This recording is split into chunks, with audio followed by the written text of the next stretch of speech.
नमस्कार, मैं हूं एसएम अशरफ और आप देख रहे हैं देश समाचार। सोशल मीडिया आज सिर्फ एंटरटेनमेंट का प्लेटफॉर्म नहीं है, ये पॉलिटिक्स का भी बड़ा मैदान बन चुका है। नेता अपनी बात जनता तक पहुंचाने के लिए फेसबुक और इंस्टाग्राम का इस्तेमाल करते हैं, लेकिन अब मेटा के प्लेटफॉर्म्स पर कुछ राजनीतिक पोस्ट और अकाउंट्स के रिस्ट्रिक्शंस को लेकर बड़ा सवाल खड़ा हो गया है। इंडियन यूथ कांग्रेस, आम आदमी पार्टी और कुछ विपक्षी नेताओं ने आरोप लगाया है कि उनके पोस्ट को भारत में रिस्ट्रिक्ट या ब्लॉक किया गया। मेटा की तरफ से कुछ मामलों में जो मैसेज दिखाई दिए उनमें लीगल रिक्वायरमेंट्स का हवाला दिया गया। क्या ये सिर्फ मेटा की कंटेंट मॉडरेशन पॉलिसी है? क्या ये किसी सरकारी नोटिस के बाद हुआ? क्या सोशल मीडिया प्लेटफॉर्म्स पर पॉलिटिकल स्पीच को लेकर ट्रांसपेरेंसी की कमी है? अगर किसी नेता या पॉलिटिकल पार्टी का पोस्ट हटाया जाता है, ये जानने का अधिकार क्यों नहीं होना चाहिए कि आखिर किसके आदेश पर और किस वजह से पोस्ट हटाया गया? 6 अगस्त को इंडियन यूथ कांग्रेस यानी IYC ने सोशल मीडिया पर दावा किया है कि उसके इंस्टाग्राम पोस्ट को मेटा लगातार रिमूव कर रहा है। IYC ने मेटा को टैग करते हुए सवाल उठाया कि आखिर उसके पोस्ट क्यों हटाए जा रहे हैं। आम आदमी पार्टी की तरफ से कहा गया है कि अकाउंट्स और पोस्ट को रिस्ट्रिक्ट किया जा रहा है, लेकिन साफ एक्सप्लेनेशन नहीं दिया जा रहा। यानी पॉलिटिकल पार्टीज का आरोप है कि उन्हें सिर्फ रिस्ट्रिक्शन का मैसेज दिखाई दे रहा है, लेकिन ये स्पष्ट नहीं है कि किस कंप्लेंट या किस स्पेसिफिक ऑर्डर के आधार पर एक्शन लिया गया। ये मामला इसलिए महत्वपूर्ण है क्योंकि यहाँ बात किसी इंडिविजुअल क्रिएटर की नहीं, बल्कि पॉलिटिकल ऑर्गेनाइजेशंस की सोशल मीडिया कम्युनिकेशन की है।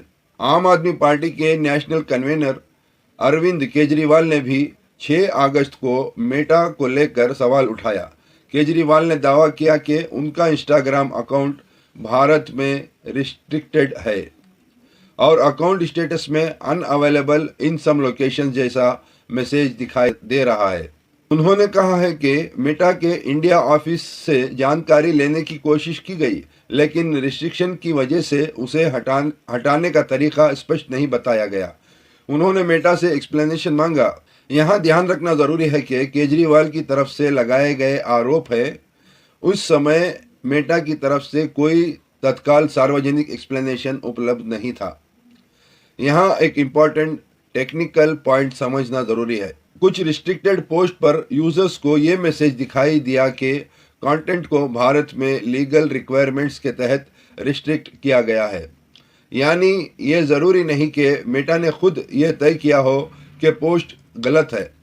कई मामलों में प्लेटफॉर्म को किसी गवर्नमेंट अथॉरिटी या लॉ एनफोर्समेंट एजेंसी की तरफ से नोटिस मिल सकता है। इसके बाद प्लेटफॉर्म उस कंटेंट को इंडिया में रिस्ट्रिक्ट कर सकता है। यहीं से शुरू होती है असली बहस। किसने नोटिस भेजा, किस कानून के तहत भेजा, किस पोस्ट को इलीगल माना गया और सबसे ज़रूरी, क्या यूजर्स को इसकी जानकारी दी गई? इस विवाद में बार बार एक कानून का नाम सामने आ रहा है। इंफॉर्मेशन टेक्नोलॉजी एक्ट की सेक्शन 79(3)(b। इसे आसान भाषा में समझिए, सोशल मीडिया कंपनीज को सामान्य तौर पर यूज़र जनरेटेड कंटेंट के लिए कुछ लीगल प्रोटेक्शन मिलता है, जैसे सेफ हार्बर कहा जाता है। लेकिन अगर किसी इंटरमीडिएटरी को कानून के तहत वैलिड नोटिस मिलता है और वो बताए गए अनलॉफुल कंटेंट पर कार्रवाई नहीं करता, तो उसके सेफ हार्बर प्रोटेक्शन पर सवाल खड़ा हो सकता है। इस फ्रेमवर्क के तहत गवर्नमेंट एजेंसीज और लॉ एनफोर्समेंट अथॉरिटीज इन सोशल मीडिया प्लेटफॉर्म्स को कंटेंट के बारे में नोटिस भेज सकती है। सरकार की तरफ से ऐसे मैकेनिज्म्स को इलीगल कंटेंट, साइबर क्राइम और दूसरे अनलॉफुल मटेरियल से निपटने के लिए इस्तेमाल किया जाता है।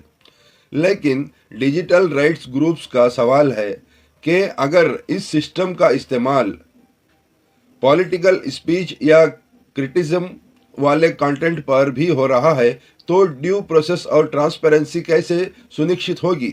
अब सरकार की तरफ से भी नज़र डालना ज़रूरी है। सरकार का पूरा मैकेनिज्म सिर्फ पॉलिटिकल पोस्ट को लेकर नहीं है। भारत में साइबर क्राइम और इलीगल ऑनलाइन कंटेंट से निपटने के लिए Indian cyber crime coordination centre यानी I4C काम करता है।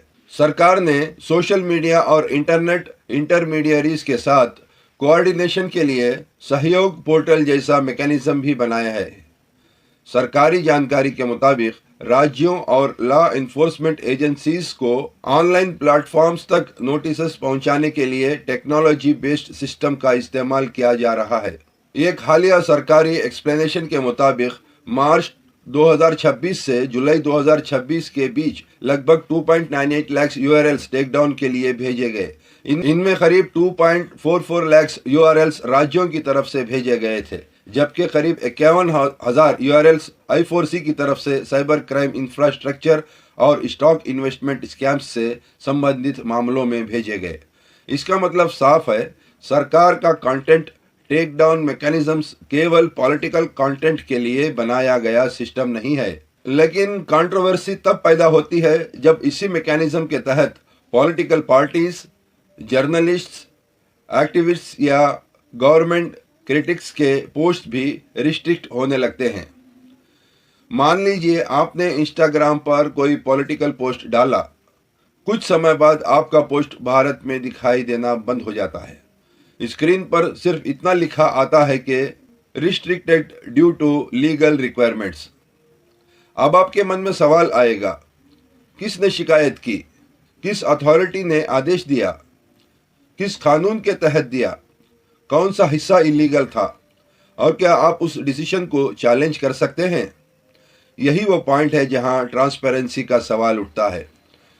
डिजिटल राइट्स एडवोकेट्स का कहना है कि यूजर्स को ज़्यादा इंफॉर्मेशन मिलनी चाहिए, क्योंकि डेमोक्रेसी में सिर्फ कंटेंट हटाने ही इम्पोर्टेंट नहीं है, ये जानना भी इम्पोर्टेंट है कि कंटेंट क्यों हटाया गया। इस पूरे कंट्रोवर्सी का बैकग्राउंड पिछले कुछ हफ्तों से बन रहा है। कई जर्नलिस्ट, एक्टिविस्ट्स, क्रिएटर्स और अपोजिशन लिंक्ड अकाउंट ने इंस्टाग्राम कंटेंट रिस्ट्रिक्शन की शिकायत की है। कुछ पोस्ट को इंडिया में जियो ब्लॉक किया गया है, कुछ पोस्ट को पूरी तरह रिमूव किया गया। कॉकरोच जनता पार्टी से जुड़े प्रोटेस्ट वीडियोस को लेकर भी इंस्टाग्राम पर रिस्ट्रिक्शंस की शिकायतें सामने आई। कुछ यूजर्स ने दावा किया कि प्रोटेस्ट से जुड़े रील्स को हटाया गया या इंडिया में अनअवेलेबल कर दिया गया। मेटा की तरफ से कुछ मामलों में कम्युनिटी स्टैंडर्ड्स और लीगल नोटिस हवाला दिया जाने की रिपोर्ट सामने आई है। यह विवाद सिर्फ विपक्षी नेताओं के पोस्ट तक सीमित नहीं है। इससे पहले राहुल गांधी से जुड़ी एक रील को मेटा ने IT रूल्स का हवाला देते हुए ब्लॉक किया था और बाद में उसे रिस्टोर कर दिया गया। दूसरी तरफ प्रधानमंत्री नरेंद्र मोदी का एक फेसबुक वीडियो भी कुछ समय के लिए हटाया गया था। इस मामले में मेटा ने बाद में इसे टेक्निकल एरर बताया और माफ़ी मांगी। यानी मेटा की कंटेंट मॉडरेशन सिस्टम को लेकर सवाल दोनों तरफ से उठे हैं। फर्क सिर्फ इतना है कि विपक्षी नेता इसे पॉलिटिकल सेंसरशिप की तरह देख रहे हैं, जबकि मेटा ने कुछ मामलों में इसे लीगल कंप्लायंसेस यानी टेक्निकल एरर बताया है। इस कंट्रोवर्सी में एक और इम्पॉर्टेंट डेवलपमेंट सामने आया। 17 अगस्त को सुप्रीम कोर्ट ने आम आदमी पार्टी की गुजरात यूनिट के फेसबुक और इंस्टाग्राम अकाउंट्स को रिस्टोर करने का इंटरिम डायरेक्शन दिया। आम आदमी पार्टी के गुजरात सोशल मीडिया हैंडल्स करीब 4 महीने से मेटा प्लेटफॉर्म पर ब्लॉक थे। ये मामला अदालत में चल रहा था और इसमें यूनियन गवर्नमेंट की तरफ से भी प्रोसीडिंग्स हुई है।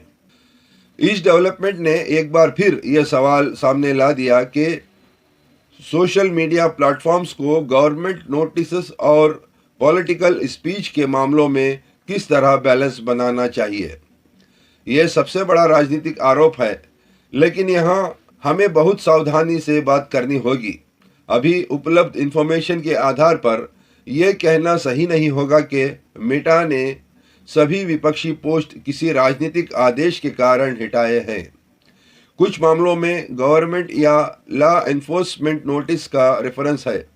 कुछ मामलों में मेटा ने कम्युनिटी स्टैंडर्ड्स का हवाला दिया है और कुछ मामलों में मेटा ने टेक्निकल एरर भी स्वीकार किया है। इसलिए पूरे मामले को सीधे सीधे सरकार ने कहा और मेटा ने पोस्ट हटा दिया कहना अभी ओवर सिंप्लीफिकेशन होगा। लेकिन दूसरी तरफ ये सवाल बिल्कुल जायज़ है कि अगर कोई गवर्नमेंट नोटिस है तो उसकी बेसिक इंफॉर्मेशन यूज़र को क्यों नहीं दी जाती। आज पॉलिटिकल कम्युनिकेशन का बड़ा हिस्सा सोशल मीडिया पर होता है। अगर किसी पॉलिटिकल पार्टी का फेसबुक या इंस्टाग्राम अकाउंट रिस्ट्रिक्ट हो जाता है तो उसका असर सिर्फ उस पार्टी पर नहीं पड़ता, उसका असर लाखों फॉलोअर्स तक पहुंचने वाली कम्युनिकेशन पर पड़ सकता है। इसलिए कंटेंट मॉडरेशन में तीन चीज़ें बहुत ज़रूरी हैं: ट्रांसपेरेंसी, अकाउंटेबिलिटी और राइट टू अपील। अगर कोई पोस्ट कानून तोड़ता है तो उसे हटाया जा सकता है। अगर कोई पोस्ट साइबर क्राइम को बढ़ावा देता है तो एक्शन होना चाहिए। अगर कोई कंटेंट हिंसा या अपराध को बढ़ावा देता है तो उसे प्लेटफॉर्म और अथॉरिटीज़ को कार्रवाई करनी ही चाहिए। लेकिन पॉलिटिकल क्रिटिसिज्म और इलीगल कंटेंट के बीच फ़र्क करना भी उतना ही ज़रूरी है। सोशल मीडिया पर आज हर नागरिक पब्लिशर भी है और कंज्यूमर भी। हम पोस्ट करते हैं, हम वीडियो बनाते हैं, हम पॉलिटिकल ओपिनियन देते हैं और इसी वजह से ये सवाल सिर्फ इंडियन यूथ कांग्रेस, आम आदमी पार्टी या किसी एक नेता का नहीं है, सवाल हर सोशल मीडिया यूज़र का है।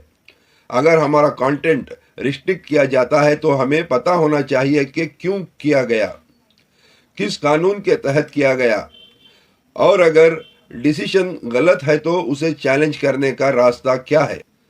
सरकार का कहना है कि ऑनलाइन प्लेटफॉर्म्स को इलीगल कंटेंट और साइबर क्राइम के खिलाफ रिस्पॉन्सिबल तरीके से काम करना होगा। वहीं अपोजिशन और डिजिटल राइट्स ग्रुप ट्रांसपेरेंसी और फ्रीडम ऑफ एक्सप्रेशन की चिंता जता रहे हैं। अब आने वाले दिनों में सबसे महत्वपूर्ण होगा, क्या मेटा इन पॉलिटिकल रिस्ट्रिक्शंस पर कोई डिटेल्ड एक्सप्लेनेशन देता है? क्या गवर्नमेंट बताती है कि किन नोटिस के आधार पर ये पोस्ट रिस्ट्रिक्ट हुए, और क्या यूज़र को एक क्लियर अपील मैकेनिज्म मिलती है?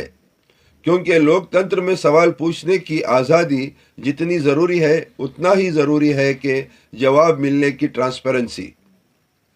फिलहाल मेटा से जुड़े इस विवाद पर नज़र बनी हुई है। मैं हूं एस एम अशरफ और आप देख रहे हैं देश समाचार।